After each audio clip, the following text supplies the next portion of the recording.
Culture, ऋग्वैदिक culture.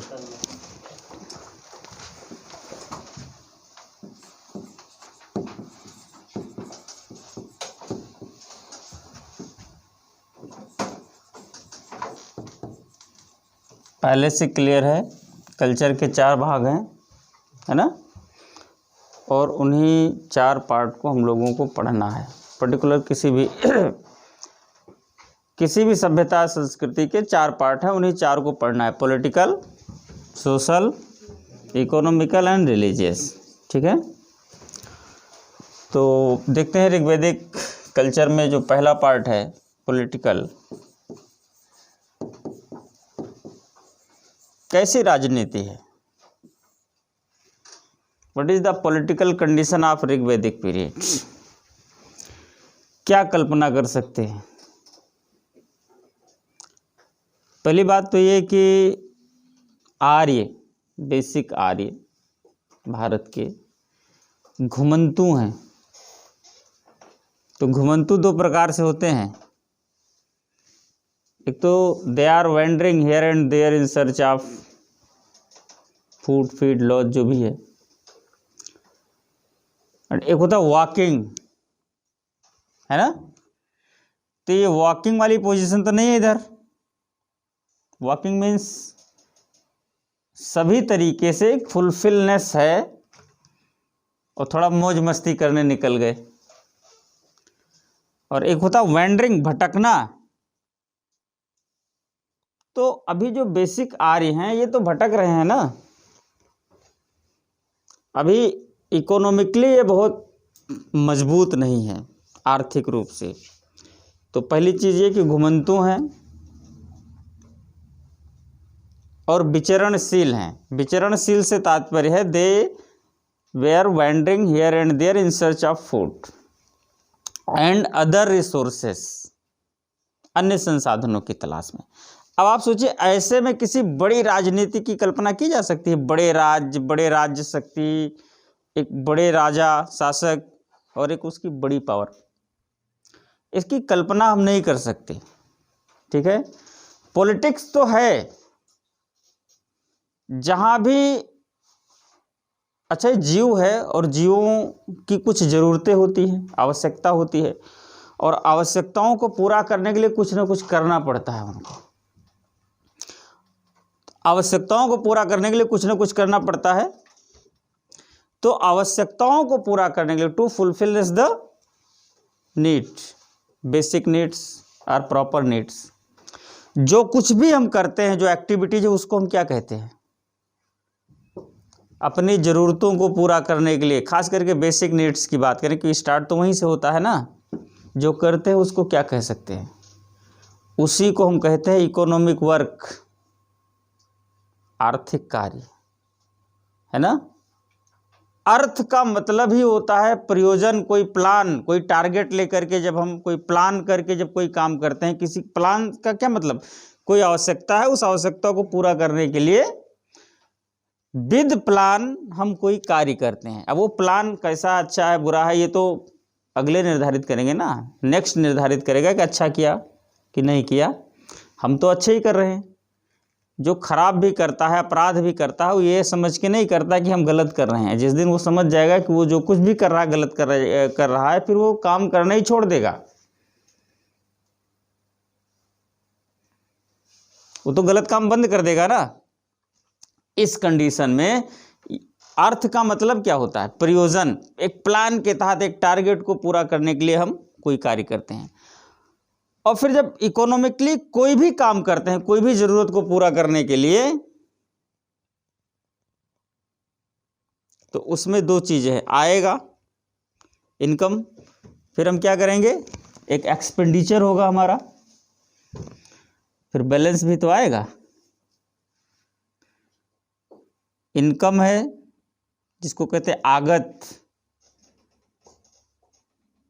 फिर निर्गत खर्चे, एक्सपेंडिचर है, बैलेंस भी है, 3 चीजें हैं। अच्छा, जो बैलेंस है ये हमारे सुख सुविधा अथवा तो कंफर्टेबिलिटी को निर्माण करता है। यही हमारी सुख सुविधाएं या कंफर्टेबिलिटी बढ़ाता है। और इसी के लिए लोग दो प्रकार से काम करते हैं। वो साधारण शब्दों में कहें उस कंफर्टेबिलिटी के लिए अच्छा, हालांकि ये मैटर एथिक्स का है, और बुरा, गुड और बैड, है ना। किसी के द्वारा अर्निंग की गई संपत्ति पर जबरदस्ती फ्रॉड करके, झूठ बोल के, धोखा दे करके, कब्जा करके अपनी सुख सुविधाओं को बढ़ाना, कंफर्टेबिलिटी बढ़ाना गलत बात है, ये अच्छा नहीं है। और मेहनत करके कमा के अपनी आजीविका चलाना ये अच्छी बात है। तो बात अच्छी होनी चाहिए या गलत, इसके लिए विचार कम से कम आते हैं। कंफर्टेबिलिटी मिलनी चाहिए, सुविधाएं मिलनी चाहिए। अब सुविधाएं अच्छे रास्ते से अगर मिले तो उसके लिए बड़ी लर्निंग करनी पड़ती है ना, फिर तो उसके लिए हमको बहुत तैयार होना पड़ता है। जैसे आप लोग क्या कर रहे हैं, सिविल सर्विसेज की तैयारी करें, इसमें एक करियर भी है और एक अर्निंग भी तो है, सोर्स ऑफ अर्निंग भी तो है, ये सिस्टमेटिक अर्निंग का सोर्स है ये।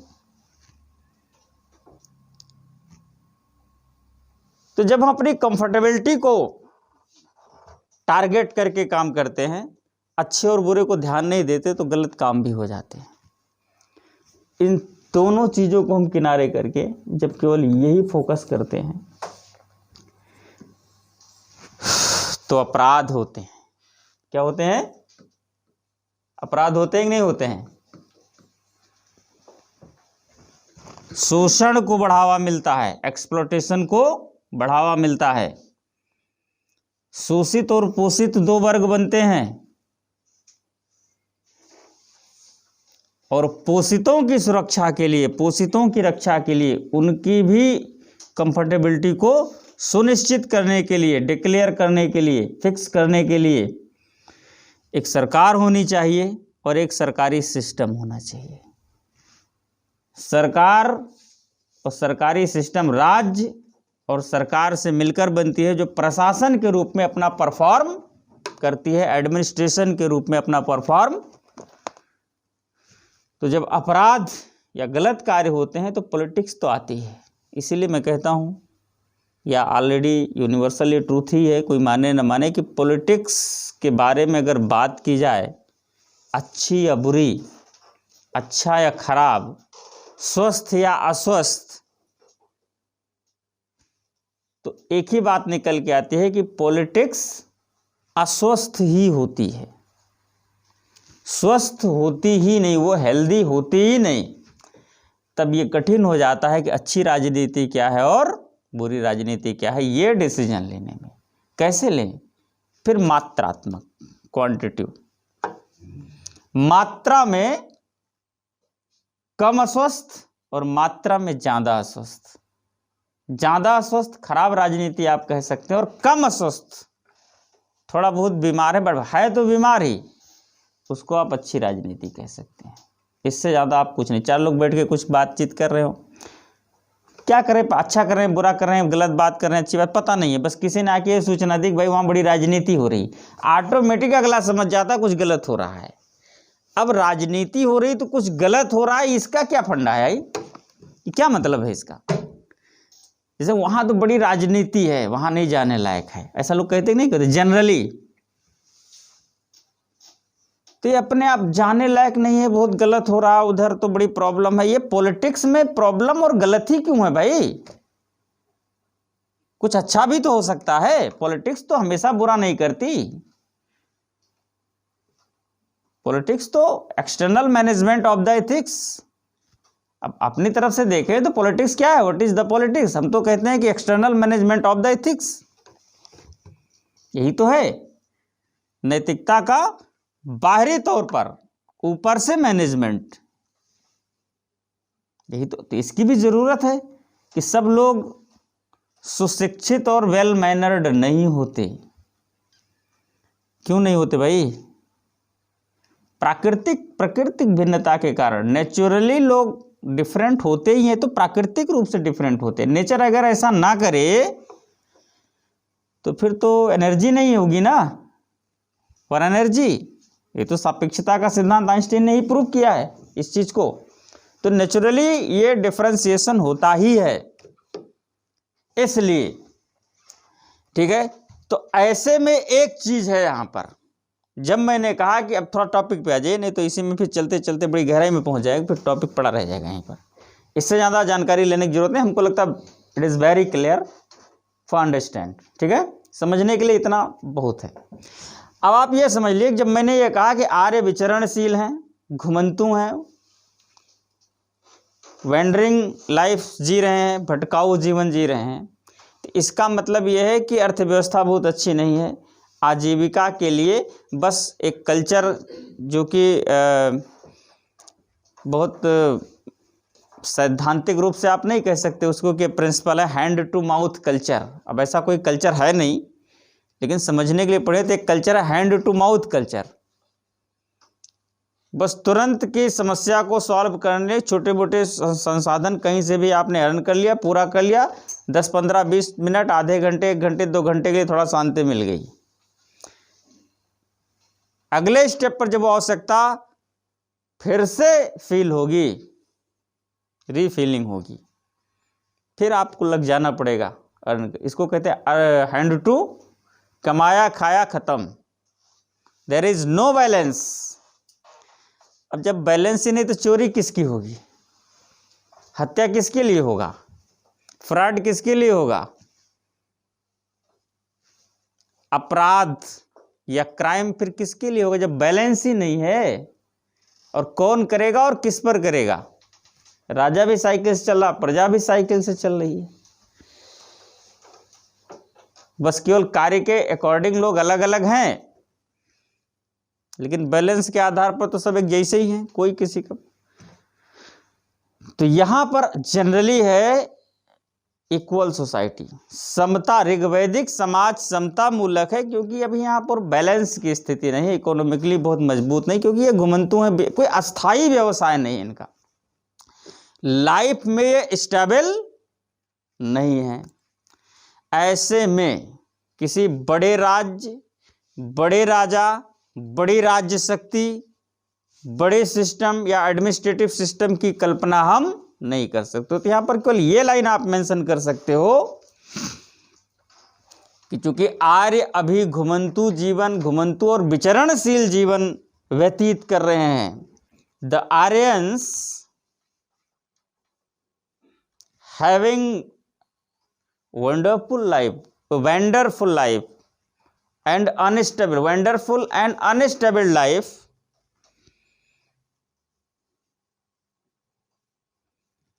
वेंडर मतलब भटकाऊ जीवन, and unstable life, so we can't imagine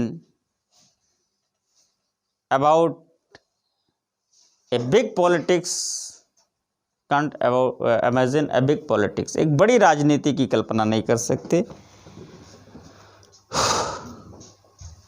फिर हम एक बड़ी राजनीति की कल्पना नहीं कर सकते। अब बड़ी राजनीति शब्द लिख दिया तो ये क्लियर है कि कोई बड़ा राजा, बड़ा राज्य, बड़ी राज्य शक्ति, बड़ा प्रशासनिक व्यवस्था, ये सब उसी में हो गया, ये समझ लीजिए। अपने आप जब घर पे रिवीजन कीजिएगा तो एलोबरेट करके बढ़िया से नोट्स बनाइएगा, इसी पर डिपेंड मत रहिएगा, अपने हिसाब से बढ़िया से नोट्स बनाइएगा। इसको इससे बहाने रिवीजन भी हो जाएगा, एक बढ़िया नोट्स भी हो जाएगा, यही सब बहाने होते हैं पढ़ने। देखो, अन्य सुख सुविधाओं को पाने के लिए, करने के लिए बहाने चाहिए, तमाम कार्यों के लिए बहाने चाहिए, बिना बहाने के तो काम करते नहीं हैं। लॉजिक होना चाहिए ना कि हम सही कर रहे हैं, और चाहे सही हो चाहे गलत हो, गलत होता है तो बहाने के कारण होता है, तो अच्छे काम के लिए भी बहाने ढूंढना पड़ता है।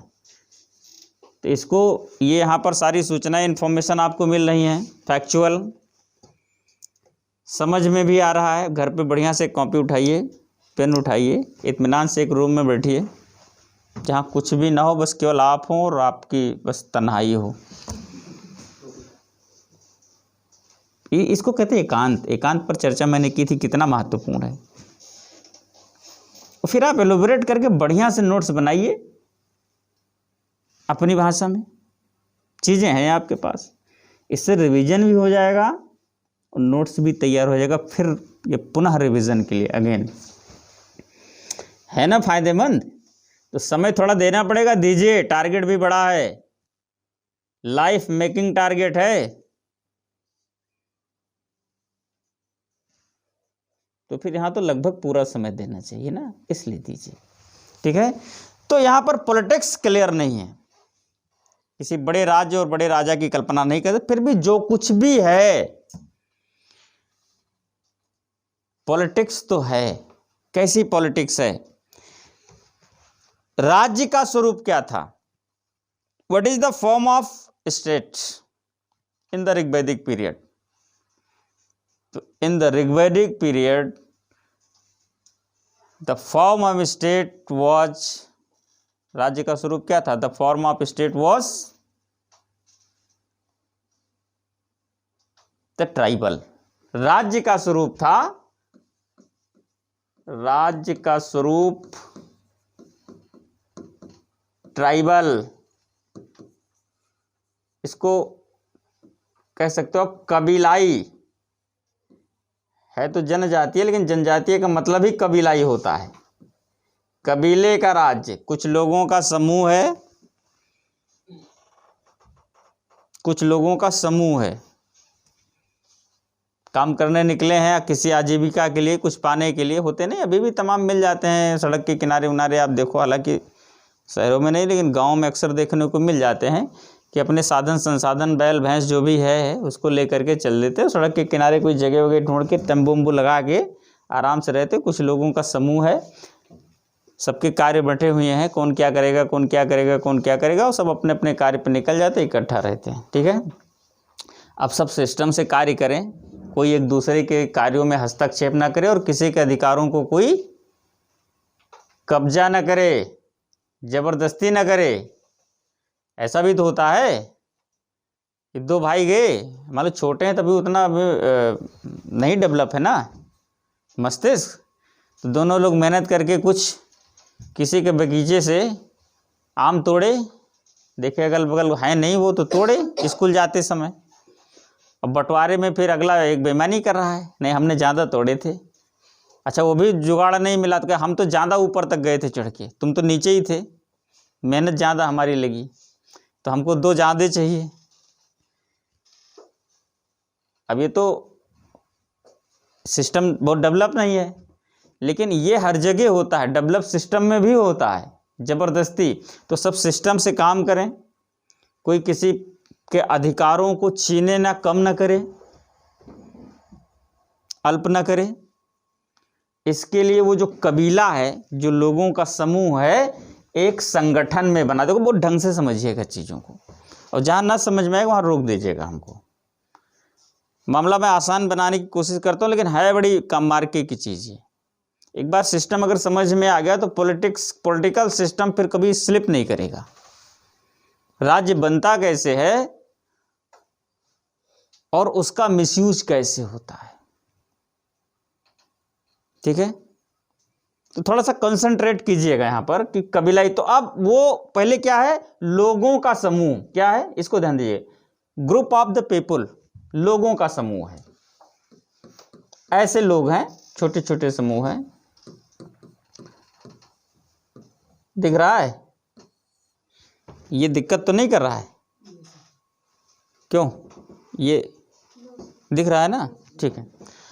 अब सब लोग सिस्टम से काम करें, किसी के अधिकारों पर कोई कब्जा न करे, कोई जबरदस्ती न करे और कोई काम चोरी भी न करे।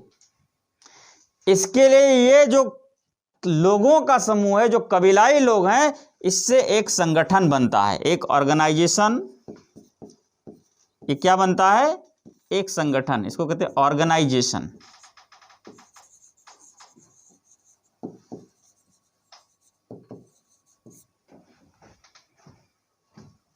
ऑर्गेनाइजेशन बनता है, संगठन। और यही संगठन ऋग्वैदिक राज्य है, जो जन के नाम से जाना जाता है। ऋग्वैदिक राज्य क्या, ये क्या हुआ यार,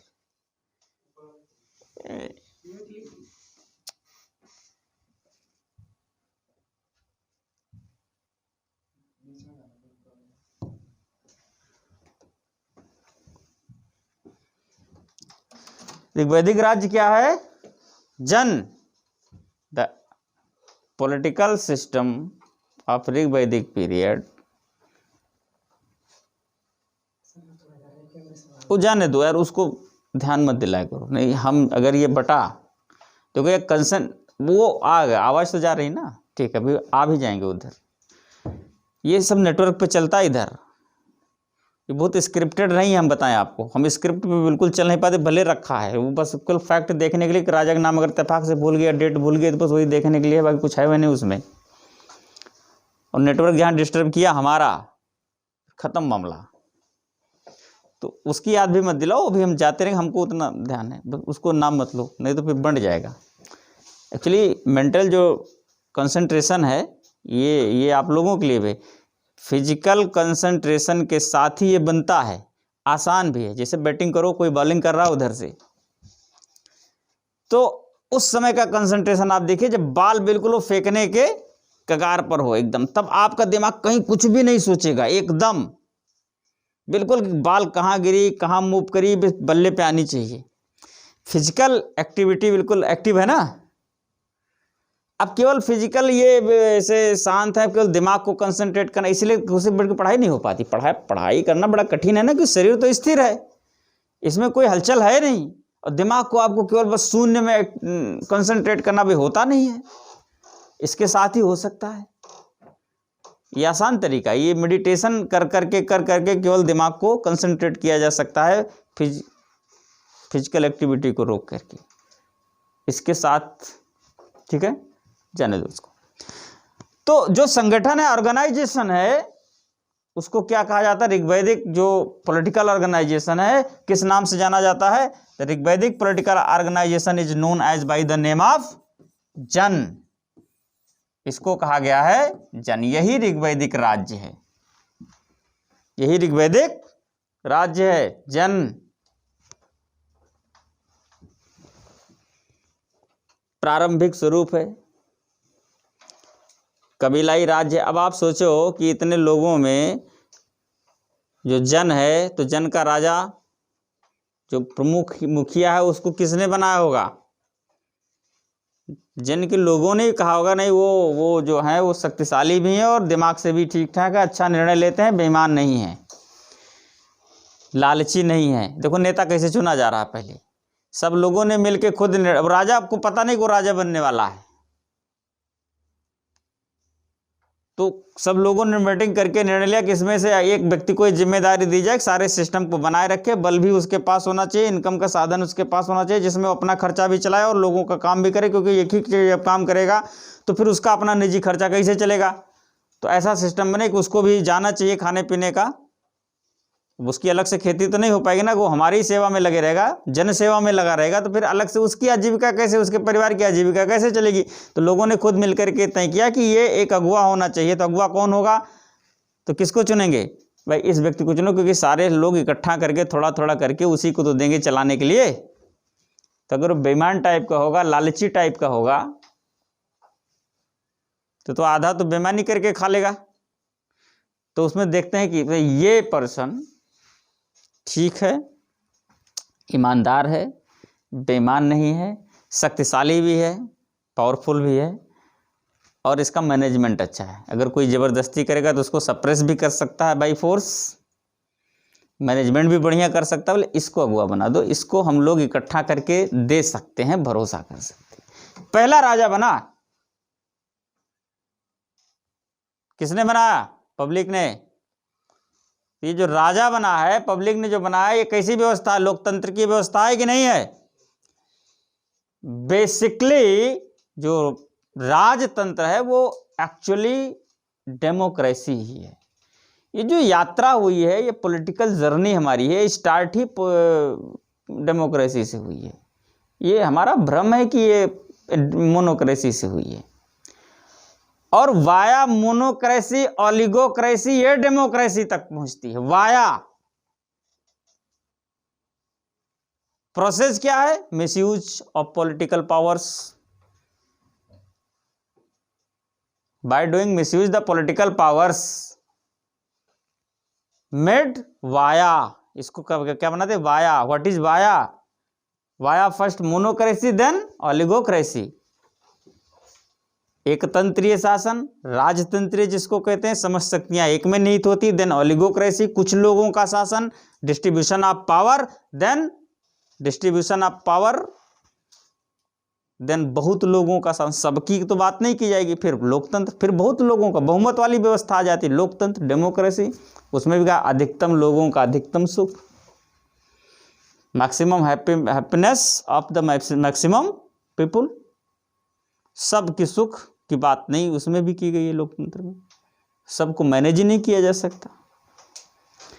ठीक है, तो इस तरीके से जन, ये राज्य है ऋग्वैदिक, और जन का जो प्रमुख है, जनरली हेड ऑफ जन कौन है, जन का प्रमुख। अब ऐसे ही एक साधारण नाम आप उठाएंगे तो ये होगा जनपति, और जनपद का एक जो पुकारने वाला नाम है, जैसा कि लोग प्रोनाउंसिएशन जो होता है इसको कहते हैं राजन, जन का प्रमुख राजन, राजन द प्रोनाउंस, ठीक है, ये प्रोनाउंस हो रहा है जनपद किस नाम से, राजन। अब ये राजन है, राजा, पहला राजा राजन। अब ये कैसे अपना काम कर रहा है, कबीले का जो एडमिनिस्ट्रेशन है कैसे हो रहा है, ये शासन कैसे चल रहा है। देन जन इज डिवाइडेड इन विस, जन को विस में विभाजित किया है, जस्ट लाइक प्रोविंस, आजकल का जो प्रांत है राज्य का प्रांतों में विभाजित है, तो ऐसे जन किस में विभाजित है, डिवाइडेड इन विस, ऐसे एक क्रम से लिख लिए, विस, इसको कहते हैं विस, ये गलत वर्डिंग है,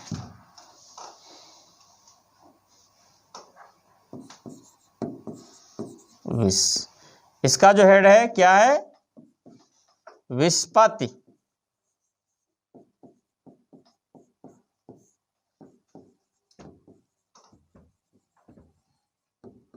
विस्पति। अब कबीला ही तो है, बहुत ज़्यादा लोग, बहुत बड़ा तो है नहीं कि फिर इसको प्रांतों को फिर कमिश्नरी में विभाजित किया जाए, फिर इसको ज़िले में विभाजित किया जाए, फिर तहसीलों में विभाजित किया जाए, फिर गांव में विभाजित किया जाए, तो ये तो बहुत राज्य के बड़े आकार के कारण ऐसा होता है ना, ये तो फिर एडमिनिस्ट्रेटिव डिवीज़न है।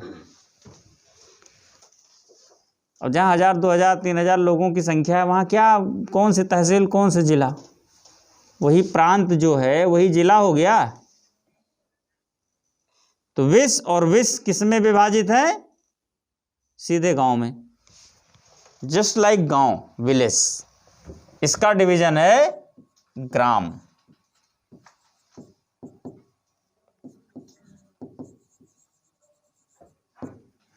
गांव में विभाजित।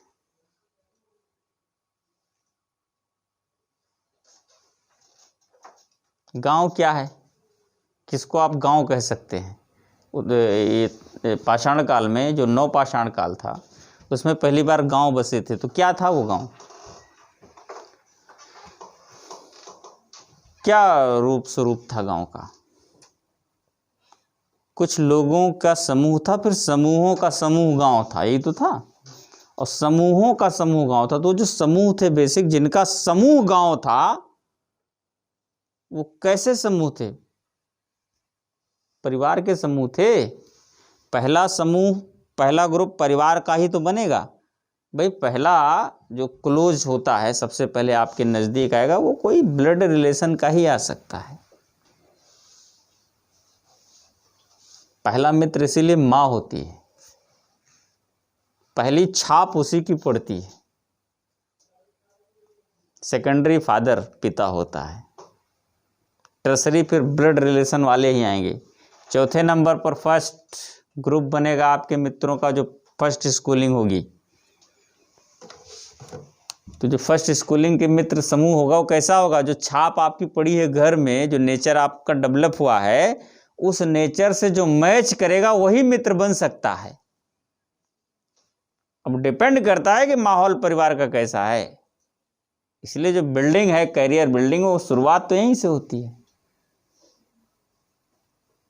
दूसरा वो मित्र बन ही नहीं सकता भाई।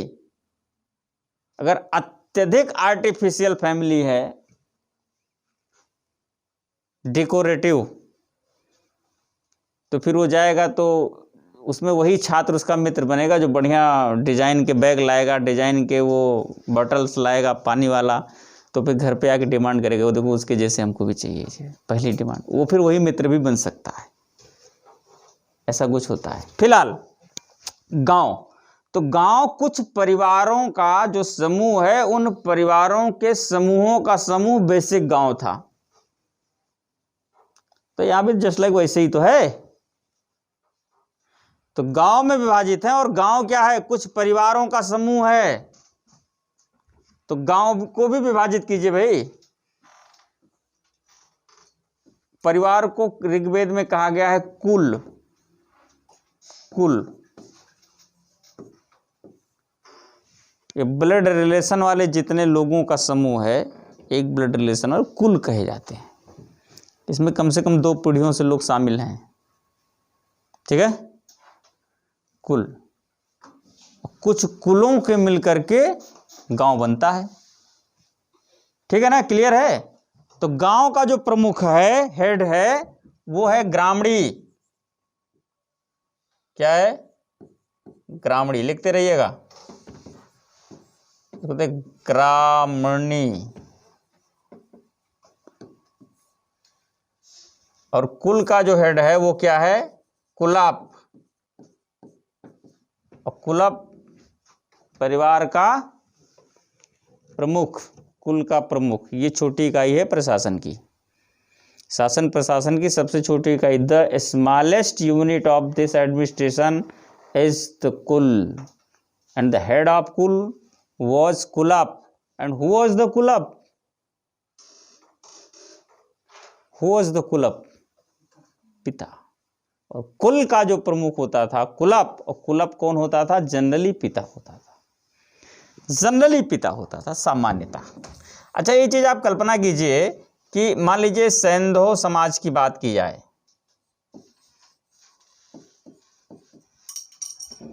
और लगभग ये क्लियर हो इमेजिन करना है, क्लियर हो जाए कि वहाँ के भी जो लिखा गया है वो पक्का वही सही है, मतलब उसमें कुछ बहुत डाउट करने वाली चीज़ नहीं, जो है सही है, ठीक है। तो ऐसे में वहाँ कुल का प्रमुख कौन हो सकता था, यहाँ तो पिता क्लियर है, ऋग्वेद में लिखा, आपने पढ़ लिया, वहाँ अनुमान लगाया गया। लेकिन अगर ये कॉन्सेप्ट आए कि नहीं, जो अनुमान आपने लगा बिल्कुल सही लगा, एग्जैक्टली वही, तो कुल का प्रमुख कौन हो सकता है इंडस वैली सिविलाइजेशन में?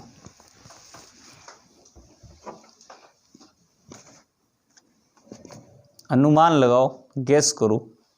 तो ऐसे ही गेस करते रहना, ये सब क्वेश्चन का फ्रेम, इसी को क्वेश्चन की फ्रेमिंग कहते हैं। हम इधर की बात उठाएंगे तो उसको 10 जगह से जोड़ेंगे, यहाँ क्या हो सकता, वहाँ क्या हो सकता, ऐसे कैसे हो सकता है, ये नहीं हुआ तो क्यों नहीं हुआ, हो जाता तो क्या होता, ये सब जो ये चिंतन है, थिंकिंग, और जो यही ज़्यादा करता है फिर वही परीक्षा में अच्छे प्रदर्शन करता है, परफॉर्म करता है। केवल एक फंडा अपने बुक से ले करके, याद करके, रट करके फिट कर लिया है, उससे काम नहीं चलने वाला, बस उससे किसी दूसरे को, क्वेश्चंस करने वाले को संतुष्ट किया जा सकता है, वो भी बाय रिएक्शन। कोई इंटेंशनली आपसे कहा कितना पढ़े हो, दिन भर पढ़ते हो, क्या पढ़ो, चलो ये बताओ, ये बताओ, ये बताओ, फिर आप तड़ातड़ बताते चले गए, तो आप बताते नहीं चले गए, आपने रिएक्ट किया है। रिएक्ट करना और सॉल्यूशन देना 2 अलग अलग बातें हैं। आप कुछ भी पूछो, अगर हम यहाँ से रिएक्ट करेंगे तो फिर प्रॉब्लमेटिक है ना, हम रिएक्ट थोड़े ना करते हैं। या कोई भी पढ़ाएगा तो वो ये समझने नहीं है कि रिएक्ट, वो रिएक्शन हो ही नहीं सकता।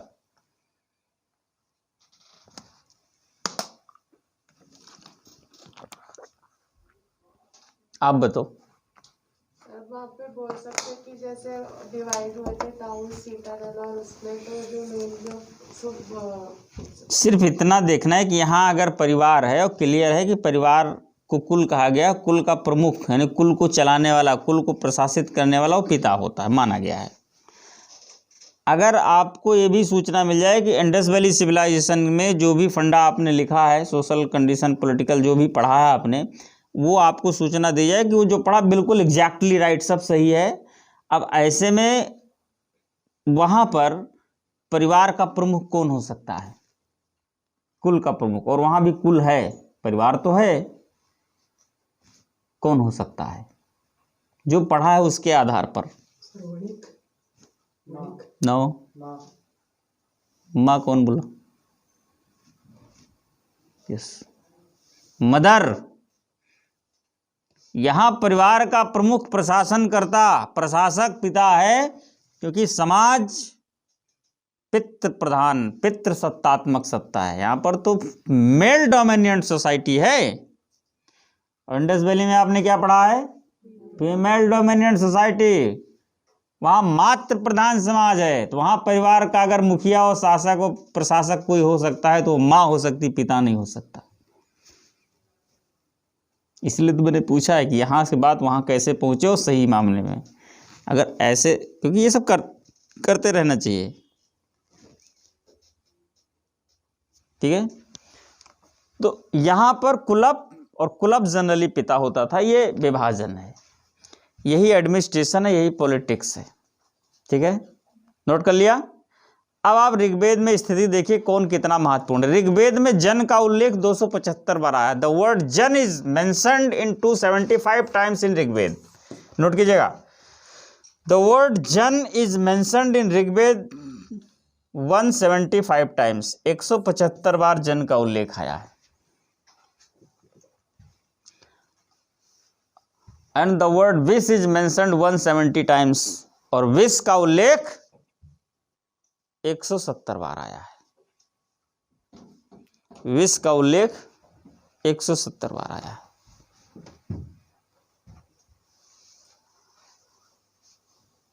ठीक है, बाकी ग्रामड़ी है, उस सब का कोई बहुत मतलब नहीं है। राजा की नियुक्ति कैसे होती थी, राजा चुना कैसे जाता, जनरली हम लोगों ने तो पढ़ ही लिया, उसी पर लिख लेना है कि सामान्यतः राजा आनुवंशिक होता था। Generally the king was appointed as hereditary.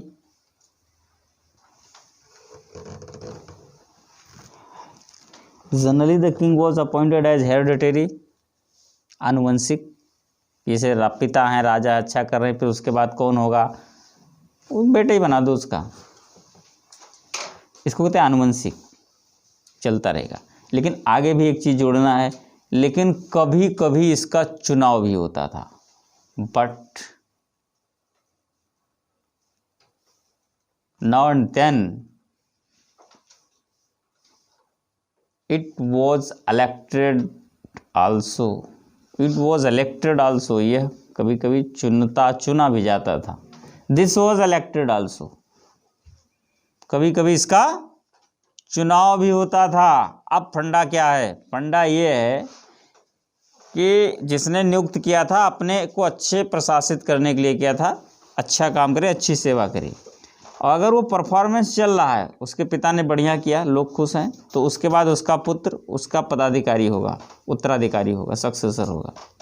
वो भी बढ़िया कर रहा है तो फिर कोई ज़रूरत नहीं चुनने की, सब लोग खुश हैं, चलने दो, लोग विरोध ना करें, इसका मतलब आनुवंशिकता चलती रहे। लोग विरोध कब करेंगे, जब उनके खिलाफ काम होगा। अगर उनके खिलाफ काम नहीं हो रहा तो फिर उसके पुत्र से, इस आनुवंशिक व्यवस्था से भी तो लोग खुश हैं, सपोर्ट है ना, उनका समर्थन है, फिर भी लोकतंत्र ही हुआ, समर्थन होना चाहिए। वोटिंग तो अगर हो जाती तब भी लोग उसी को देते। अब कभी कभी चुनाव होने का मतलब, मान लो कोई आ गया ऐसे हेरिडिटरी, उसका पुत्र के बाद उसका पुत्र, फिर दिमाग खराब हुआ उसका, होता है। जो मेहनत करके संघर्ष करके आगे बढ़ा, वो हर चीज की, हर परिस्थितियों की कदर करना जानता है। लेकिन जिसको सत्ता और पावर, पद, पावर, पैसा, पैतृक ट्रांसफर हुआ है, वो फिर बड़ी मुश्किल से उसकी कदर करता है और बनाए रखता है। फिर उसका दिमाग खराब होता है भाई, हो जाता है। फिर वो क्या करेगा, उसको पहले से सिस्टम ही नहीं पता है, और फिर राजा का मतलब ये समझता है कि इन सब का बॉस। जब वो ये समझने लगे कि इन लोगों का मैं बॉस हूं, तब फिर जनता क्या करती है, चुनाव करती है। फिर इसको हटाओ और देखो इन 4-5 लोगों में से कौन फिट बैठता है, फिर चुना जाता है उनको। और जब तक राजा बॉस नहीं बल्कि अपने आप को सेवक, सर्वर, सेवक, सर्व करने वाला, जैसे कहते हैं ना कि हम वोट मांगने आते हैं लोग, तो क्या कहते हैं, हम तो सेवक है आपके। अच्छा, पैर ही छूते हैं, वो ऊपर देखते नहीं कौन खड़ा है, वो नीचे पैर ही देखते, आदत पड़ जाती है, वो नीचे ही देखते रहते हैं। तो एक्सटर्नली ही लेकिन दिखाने की तो यही कोशिश करते हैं कि राजा यानी नेता जो भी है वो तो सेवक होता है। तो जब तक वो सेवक के रूप में है, जनता की सेवा भाव से काम करता है, तब तक तो कोई चुनाव नहीं आनुवंशिक चलेगा। और जैसे ही वो समझने लगता मैं इनका बॉस हूं, फिर उसका परफॉर्म बदलेगा, व्यवहार बदलेगा। फिर वो बड़ा बुजुर्ग, माता पिता भाई बहन, वो देखता नहीं है। वो कोई बुजुर्ग व्यक्ति है, पिता के समान है, उसको भाई इधर आ, ऐसे बुलाएगा। तो ऐसे उसके व्यवहार से, ट्रीटमेंट से पता चल जाता है कि इसका नेचर कैसा है और क्या समझ रहा अपने आप को। जबकि बड़े लोग बड़े ही होते हैं। कुछ लोगों का व्यवहार होता है ऐसा कि भाई अगर वो बड़े बुजुर्ग हैं, उम्र दराज हैं, तो कितने भी उनसे बड़े पद पर हों, लेकिन पैर वही छूते हैं उठ के, चाहे दिखावे के लिए ही सही, लेकिन परफॉर्म तो यही उचित है ना सामाजिक रूप से। तो कुल मिला के जब वो बॉस की एक्टिंग करता है, फिर चुनाव होता है। ये एक लाइन का निष्कर्ष है मेरा। और जब वो सेवक की एक्टिंग करेगा, देखो पॉलिटिक्स में एक्टिंग ही होती है, एक्टिंग बढ़िया होनी चाहिए। अच्छा, काम होने से मतलब एक्टिंग के माध्यम से चाहे जैसे हो। अब कोई है चाहे एक्टिंग करके दिखावे के लिए ही सही, ये ले लो भाई, ये सुविधा ले लो, ये पैसा नहीं चलो पैसा भी ले लो, ये चेक ले लो आप डोनेशन के रूप में। अच्छा, घर भी आपका ठीक नहीं है, ठीक है, डीएम साहब को बुलाया बगल से, बोलते डीएम साहब ऐसा है कि इनके लिए जो आवास योजना में जो फंड है, एक फंड इनके लिए इशू किया जाए और 2 महीने के अंदर इनका घर बनवा के रिपोर्ट कीजिए। एक्टिंग, एक्टिंग तो है, लेकिन काम तो हो गया बेचारे का। एक्टिंग करो चाहे जो, काम तो पा गया ना।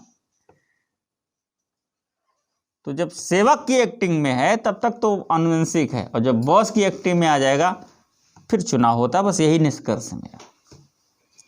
और ये ऋग्वैदिक राजा के चुनाव की प्रक्रिया है, ठीक है। इस पर नियंत्रणकारी कुछ संस्थाएं हैं, ठीक है। तो ये नोट कर लिया है ना, नाउ देन चुनाव भी होता है।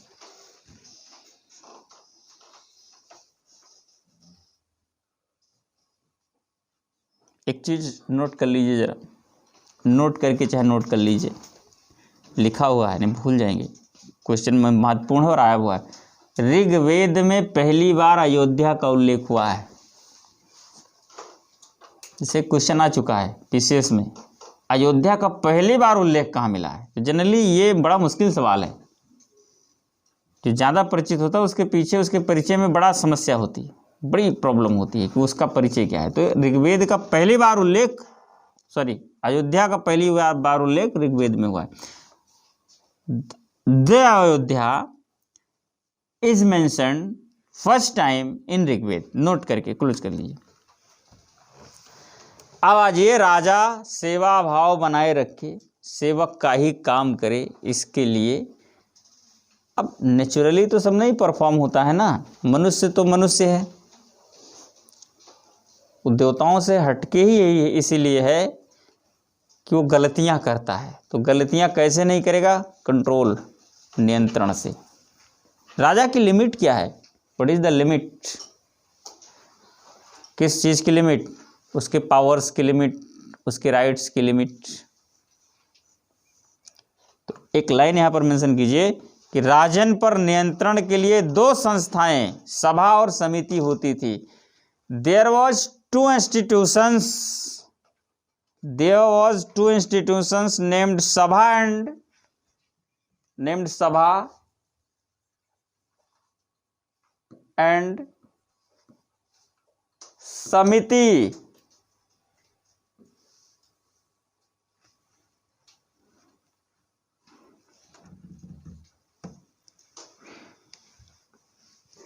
फॉर कंट्रोल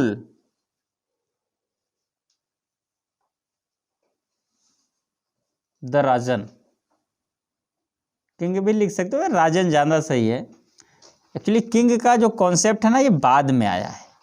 किंग नाम लेते ही एक ऐसा लगता है ना, भारी भरकम कोई मुकुट वगैरह लगा करके और 4 गनर इधर। अच्छा, उस समय तलवार वाले होते थे, तो बड़ी बड़ी तलवार लेके इधर 4 बड़ी बड़ी तलवार लेके, वो है ना ब्लैक कमांडो जैसे लोग। तो ये लगता है राजा। बलबन करता नहीं था, गियासुद्दीन बलबन, वो तो दिखावेगा, उसने तो प्रतिष्ठा बनाई इसी थी। तो वो क्या कहता, अफ्रीकन और निग्रो टाइप के 4 लोगों को इधर 4 लोग लेके, जो काले हबसी लोग होते थे, तो गंदे से रहते थे, बदबू करते थे मुख से, पूरा बोलते थे तो पूरा अगल बगल एकदम बदबू फैल जाता था। बिना स्नान किए नहाए, बिल्कुल ऐसे बाल बिखरे हुए राक्षसों जैसे, फिर नंगी तलवार लेके फिर कहते बिस्मिल्लाह बिस्मिल्लाह। मतलब अगला आदमी तो डर के हार्ट अटैक हो जाए उसको। ऐसे चलता था वो। तो राजा राजन ही है एक्चुअली, बट जब किंग शब्द यूज होने लगा तो लगता है ना कि ऐसा कोई, यहाँ पर ऐसा कुछ है नहीं। अभी मैंने तो पहले कहा समता मूलक समाज, इक्वल सोसाइटी, राजन लिख दो। तो नियंत्रण के लिए, राजा पर नियंत्रण के लिए सभा और समिति नामक 2 संस्थाएं होती थी। अब व्हाट इज सभा एंड व्हाट इज समिति? एक हेडिंग डालिए सभा।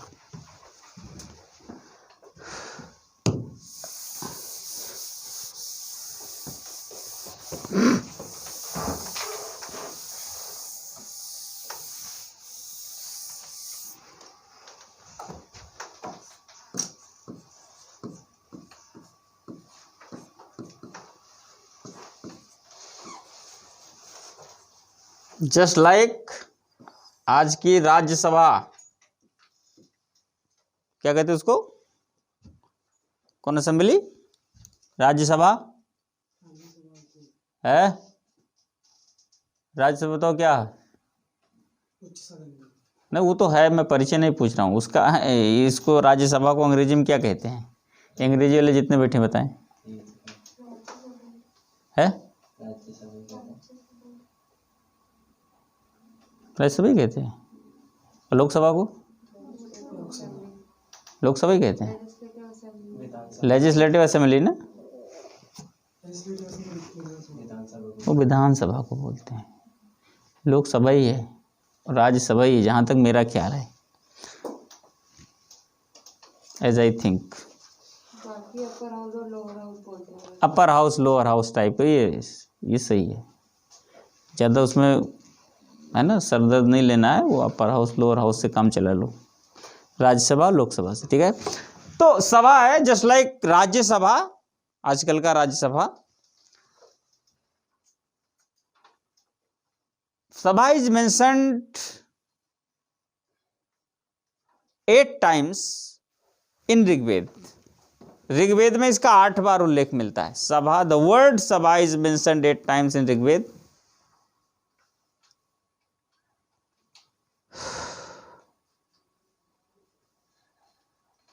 अच्छा, इसमें शामिल कौन होते थे? राज्यसभा में कौन शामिल? स्पेशल लोग शामिल होते हैं, थोड़ा सा अपने अपने क्षेत्रों के प्रमुख, कोई शिक्षा फील्ड से, कोई आर्ट फील्ड से, है ना, तो कोई राजनीतिक फील्ड से। मतलब राजनीति में भी कौन वरिष्ठ, एक प्रकार के वरिष्ठ होते। वर्तमान को आप देखो, ज़्यादा परिचित हो ना, इसलिए मैं उसकी बात कर रहा हूँ। यहाँ पर तो मैं तुलनात्मक रखूँगा तो ये समझ में आ जाएगा। तो अपने अपने फील्ड के जो वरिष्ठ लोग हैं, बड़े लोग हैं, स्पेशल लोग हैं, है ना, कैटेगराइज्ड लोग हैं, एलीट कह सकते हो, वही आते हैं। चुनाव के माध्यम से भी आते हैं और अपॉइंटमेंट भी होता है उनका। ऐसे ही सभा में गांव के, आम जनता तो गांव में ही रहती थी, गांव के वृद्ध और अनुभवी लोग रहते थे। इसमें गांव के कौन लोग रहते थे? वृद्ध और अनुभवी लोगों की संस्था थी। वृद्ध मीन्स ओल्ड एंड अनुभवी experienced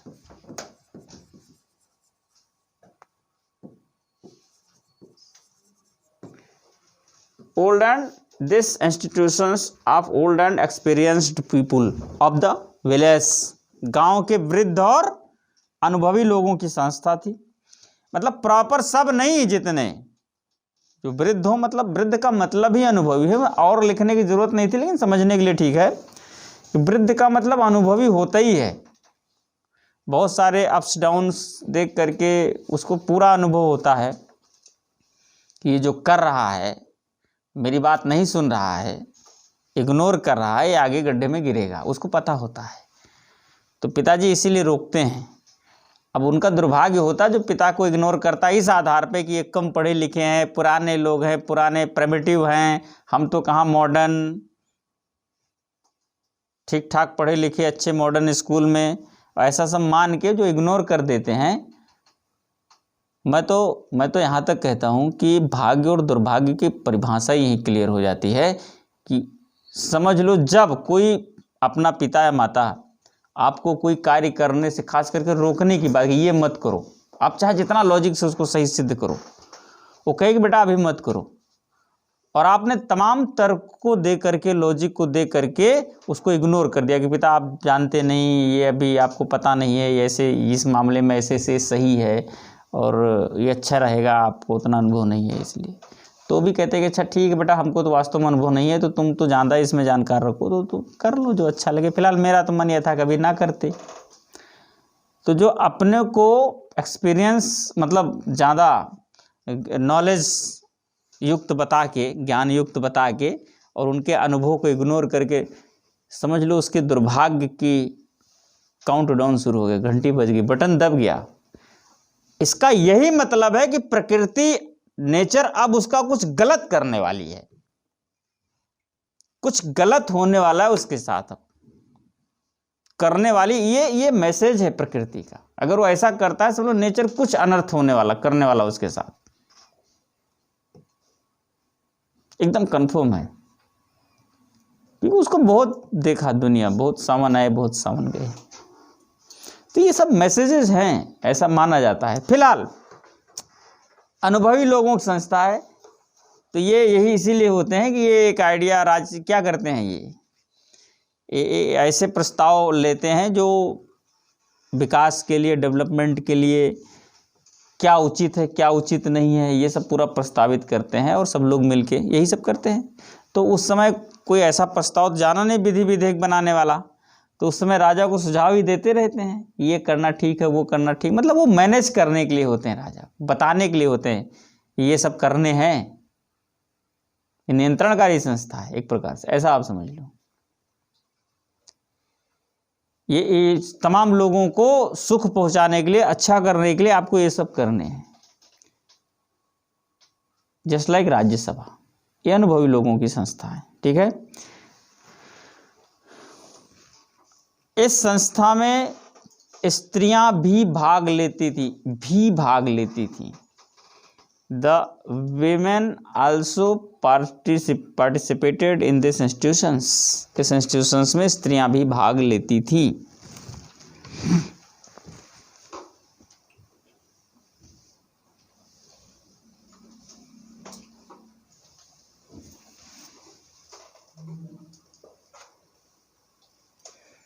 तो उस समय की क्रियाविधि तो यही थी, लोग राजा को क्या करते थे, इंडिकेट, अच्छा ये आज भी है, लोग माने न माने, एक्चुअली लोगों को नेता चुनने का, विधायक या अपना अगुआ चुनने का अधिकार लोकतंत्र क्यों देता, आप चुनो, इसलिए कि आप के बीच का है वो, तो आपको पता है कि इसका नेचर कैसा है और ये क्या अच्छा कर सकता है। तो उसमें जैसे एक बहुत लोग चाहते नहीं रहते सरकार को कि कम से कम एक बिल विधेयक ऐसा होना चाहिए, कम से कम इतनी डिग्री, जब एक नौकरी के लिए आप डिग्री मांगते हो, इसमें इंटरमीडिएट होना चाहिए, इसमें, तो कम से कम नेताओं के लिए, लेकिन ये लागू नहीं होता, ये लागू हो ही नहीं सकता भारत में। या तो आप 100% साक्षरता और शिक्षा की दशा लेके आइए, अगर 1% भी कम है इसमें तो लोकतंत्र की मर्यादा के खिलाफ है। आप पॉलिटिक्स में आप ऐसा कर ही नहीं सकते, क्योंकि भाई 4 लोग हैं, 2-3 पढ़े लिखे हैं लेकिन बहुत धूर्त हैं, जनरली पढ़े लिखे ही धूर्त होते हैं, क्योंकि जो अज्ञानी है उनको तो पता ही नहीं कुछ, धूर्तता करें कैसे। मेज के नीचे से लिया जाता है ये उनको पता नहीं, तो उन्हें पता है कि नीचे से भी लिया जाता है। जो जानते हैं कि प्रत्यक्ष हो जाएगा तो गड़बड़ हो जाएगा। तो अब उसमें 2-3 ऐसे हैं जो अनपढ़ हैं लेकिन ईमानदार बहुत अच्छा कर सकते हैं। अब जनता चाहती है कि नहीं नेता तो यही होता तो बढ़िया था यार, कम से कम हमारे बीच। लेकिन अब कानून आ गया है कि ये पढ़े लिखे ही नहीं है बेचारे, मतलब नॉमिनेशन ही नहीं हो सकता इनका। तो लोकतंत्र पर हत्या है कि नहीं है? नेता पढ़ा लिखा हो ही नहीं सकता कब तक, जब तक 100% साक्षर हो। लोकतंत्र के खिलाफ ने लोग चिल्लाते रहे, ऐसा कुछ नहीं हो सकता। ये चीज मतलब अच्छा बुरा है क्या है इसके बारे में तो हम टिप्पणी नहीं करेंगे, बुरा भी हो सकता है, ठीक है, बड़ा अनुभव है, लेकिन तब भी पढ़ाई लिखाई जरूरी है, एक नॉलेज जरूरी है, लेकिन कुठाराघात जरूरी नहीं है फिलहाल। तो अनुभवी लोगों की संस्था है, ये केवल मैनेज करने के लिए हैं, देखने के लिए, सही समय पर सही गाइडेंस देने के लिए हैं। और गाइडेंस क्या देंगे? कार्यप्रणाली की ये बताएंगे कि ये जैसे यहाँ पर ब्रिज बनने की ज़रूरत है तो बनना चाहिए। अच्छा, नेता को पढ़े लिखे होने की जरूरत ही क्या है? उसको तो ऐसे घूम रहा है, उसने कहा भाई ये इधर इतना जाम क्यों लगा भाई साहब, ये जाम लगा है, सड़क पतली है और यहाँ पर ये प्रॉब्लम होती रहती है, ऐसा करो ऊपर से सबको गुजारो, ऊपर से जाएं। अब वो तो कह के चला गया ऊपर से जाएं। अब ये टेंशन उसकी है जिसको सैलरी दे रहा है, 1 लाख 1.5 लाख की जो सैलरी दे रहा बैठे हैं IIT करके, ये टेंशन उनकी है कि कैसे वो गुजारे ऊपर से। तो नेता को पढ़ा लिखा होना जरूरी भी नहीं, वो तो अच्छा वो ज़्यादा पढ़ा तो दिमाग लगाया था, सोचेगा यार ऊपर से कैसे जाएगा, तो कहेगा नहीं कि ऊपर से गुजारो, तो ऊपर से कैसे जाएंगे यार, ये तो पागलपन वाली बात है। ये तो अनपढ़ आदमी ही पागलपन वाली बात कर सकता है। ऐसा करो नीचे से सब करो ऊपर से गुजारो।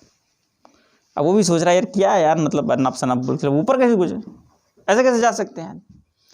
लेकिन उसने कहा कि इसको एक 10 दिन 15 दिन का सोल्यूशन निकाल दो, नहीं तो फिर क्या करो, रिजाइन लेटर दो, दूसरी अपॉइंटमेंट हो, बर्खास्त करो सबको। अब वो परेशान है, सरकार ने पैसा खर्चा किया है, इंजीनियरिंग कॉलेज बनाया है, टीचर्स की सैलरी दी है उनको सिखाने के लिए, लैब बनाया है प्रयोग करने के लिए, नौकरी दी है, 1.5 लाख रुपए सैलरी दे रही है आपको, अनाउंस अदर्स दे रही है, करो जुगाड़। तो नेता का सिर्फ इतना ही काम है कि इनको ऊपर से गुजारो, कैसे गुजारना है उनका काम है, जो सैलरी खा रहे हैं। तो पढ़े लिखे होना जिसको ज़रूरत है, वो जो प्रशासन में जाते हैं उन्हें ज़रूरत है, शासन वालों को उतना ज़रूरत भी नहीं है, बस उनको अच्छा होना चाहिए कि सुविधा कैसे मिले। तो ये बस यही गाइड करते रहते हैं।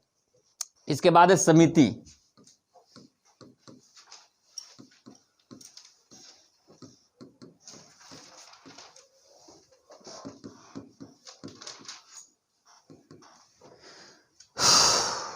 ये आम लोगों की संस्था है, आम लोग, जनरल पीपल, आम लोग, जनरल पीपल कि मैंगो पीपल,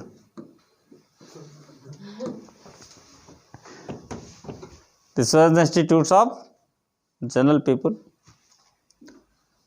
और इसमें गांव के सभी वयस्क शामिल होते हैं, ऑल एडल्ट्स, वयस्क पुरुष लिखिएगा, स्त्री नहीं शामिल होती इसमें, इसमें सभी वयस्क पुरुष शामिल होते हैं।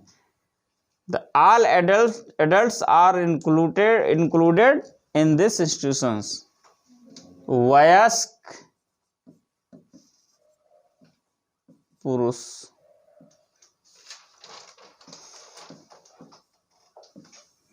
स्त्रियां नहीं पार्टिसिपेट करती इसमें।